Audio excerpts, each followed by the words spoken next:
So, but me chunu ndara musabudise boots. But uzanze anozia. Asoro ngoneko. Zvirise. Mana boots.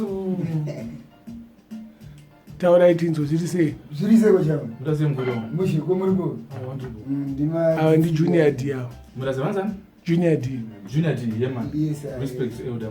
Ndi selector wangu. Won selector venyu. Silverstone. Yeah man, respect. Unova selector we Silverstone. Bwana kudara wakatanga vari vana vadiki. But isn't avaziye elder. But wakutovaziya ndokuziyana mutanga kuziyana pa. Yeah man. Mutaze Natibo. Suma works bo. Awabo, amene muri sevi. Abana bangara. Kuma works enyari same. Works anga bo. Zvize bo. Hayi njangu zviri bo. I'm blessed. Muri blessed. Yeah. Ndambobvunza. Bvunza. Zita rako unonzani? Zita rangu? Insolence kana kuti violence. Rako chairo rekupiwa nababa namai.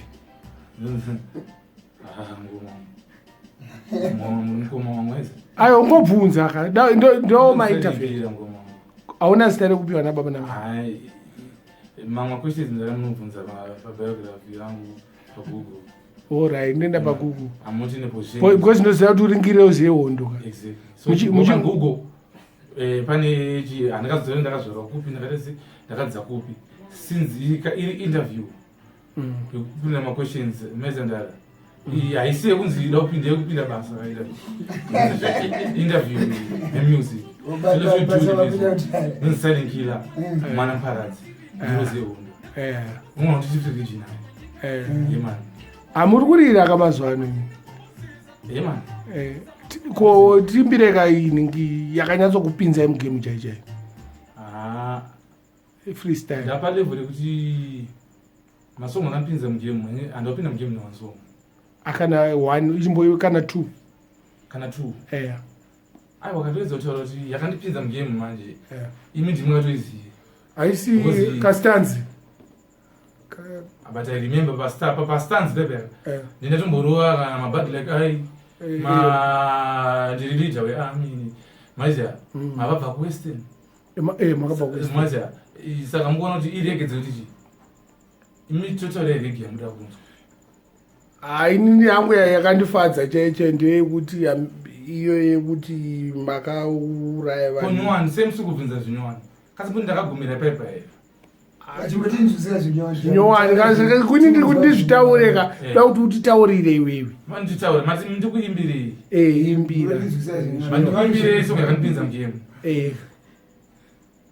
mati ndikuimbirei songo yakandipinza makaloka mastreets mukarisiro yakandipinza mugame ayo but iyayo ndo yakanyatso kumasaladzi kako across samura nadhiki ka saka neningini nebirwaika nebirwaika titoni futi patatoti birwaika titoni mamwe futi atinozoti vana dzidzai komanyowana acho mipira mihombe yatopasa bvunza tonhu tutukukeza kuapsa atisenze basa sina basa rekudhiskasa masasa takabuka neguka breke mtoti harasa hati refu resnuka zvimanyaya zvine basa Patrick china masa hanzi akabatwa achilasa zvine basa kuti Mugabe akafa nemaausa nyaya idzodzo adzikutengeseka pausa yo wakasadza kupi kuti wewe unokonzera asma woti wakazviona paplasma atingatadze kukusaiza nyangwe uri euta asina skelter lack of shoulder musombatiya haugadzirwe kujota yeman kakaipa kakabuda era kana kakoka freestyle it's trending yeman yakabuda song yakabuda November 2019 yakarikotwa nani Big Dog Big Dog yeni ridhimi racho rakazonemwa after me rinonzi guka makafela alright guka takabuka neguka guka chii manje iwevo mutombo Christ ometh akomana yeman akomana asikana akateera vese kete tingamukuziya mukubvunza zvamukuziya aiwa ndiri geto yuti kai general ghetto crown king so you know everything in the ghetto yeman amungabva munotoziziva yeman amungava ndibvunze Christ ometh mutoziva zvinogadzirwa sei Handizivi unogadzirwa sei. Ah, kunenge kuforeign inonzi ice. Let's say ngatimbosiyana nezizvi zvezvo zvemadrugs and what. Because zvemadrugs zviri kukwadza vanhu kana. Aiwa. Zviri kuvaka vanhu. Ndara chinyarira nyaya yemadrugs. Alright, itaure zvemusic. Yeah man, talk about the music. Saka alright, apa pa this year pa 2020 takatarisira nchi yako.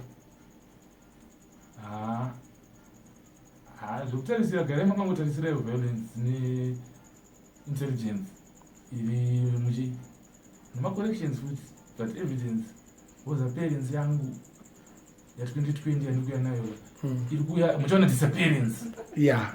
Because I'm going to share my experience zvekusvika pakutoti malessons acho mukoma wangu ndati 2020 indine ngoma dzakawandisa handangoma 1 handangoma 2 handangoma 3. Saka madhisi futi anogona kubuda ipapa vanhu vakafarisa indoimba anything haisina kufarisana kusasei namwe ngangomuka chingofira kungotudhisi anybody yeman.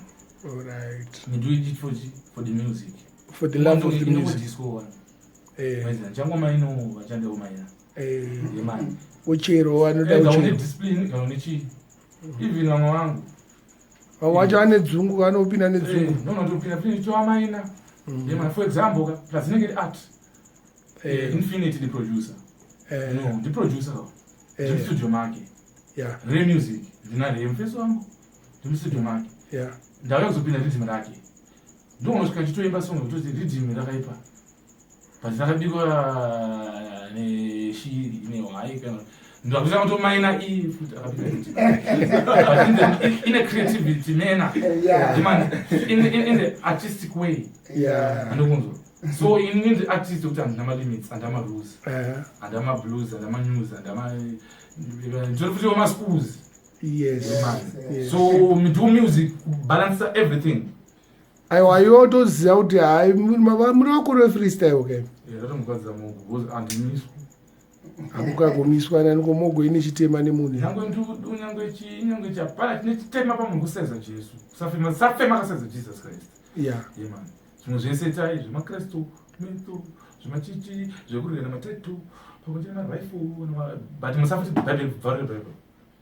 Alright. Remember hauzokontrola trouble iyoyo ini ndohondo dzandorwi dzandokwanisa kuhakirawo pamwe pamune mundo saiza Jesu naMwari hapana ipapo ndofanire munhu ndodonha nemi. Aiwa aisa tinofamba najaja guys. Makapenga aiwa jaja ndo the creator ka imi munofamba najaja futi zvamunotoziva kunoziva ndotobhiliva kuti ini ndakatosendwa pazvinhu zvacho ndisina futi sarudzo ndisina ndandapuwa choice kuti ndakapuwa choice pamwe ndakasarudzira mwezire kufamba nayo ndini chatodzirwawo ndizo fight holy war yato holy war futi apa imusic futi umana zvese zvinokwana ipapo. Remember the battle between the good and the evil. Alright. Inini mwangu and don't practice evil. I don't believe in any and you believe in Sheckom and Ajita say but 100% faith in Jesus Christ. Yeah. Jaja know my path. Yes. Jaja understands the and go farm. Understand how innocent I am. Saka ndiri munhu kutosvika njirwa futi hunhu. Handiri hunhu dzekuda kusaiza vanhu dzekuda kufidira vanhu dzekuuraya vanhu nenzara kana kuti dzekuda kutrama mudzini. Inner that I just do music to entertain. Aiwa entertainment ndo yedu kandi taingoclashawo nevamwe tichikuita yanga iri entertainment. But vamwe vanotora personal. But remember pane battles between the evil and the righteous. Yes. Iyo hondo iyo yagara icharwiwa. Saka inini unganzwa ndichiti I fight my holy wars. Nichedza kutaurira kuti I fight for what is good. I don't support what is wrong. Tichaitwa newe get your crown. Mukoma wangu yaitwa na Maya. Unoenda kuchechi here jamani? Andendo chechi. But munoita munoverenga Bible. I read Bible. Alright. Ndoverenga I'm a reader already. Ndoverenga na manovi machichichi. Alright. Imana ndimunhu anoda kudzidza. Novel wakapedza waverenga inzi. Ndara.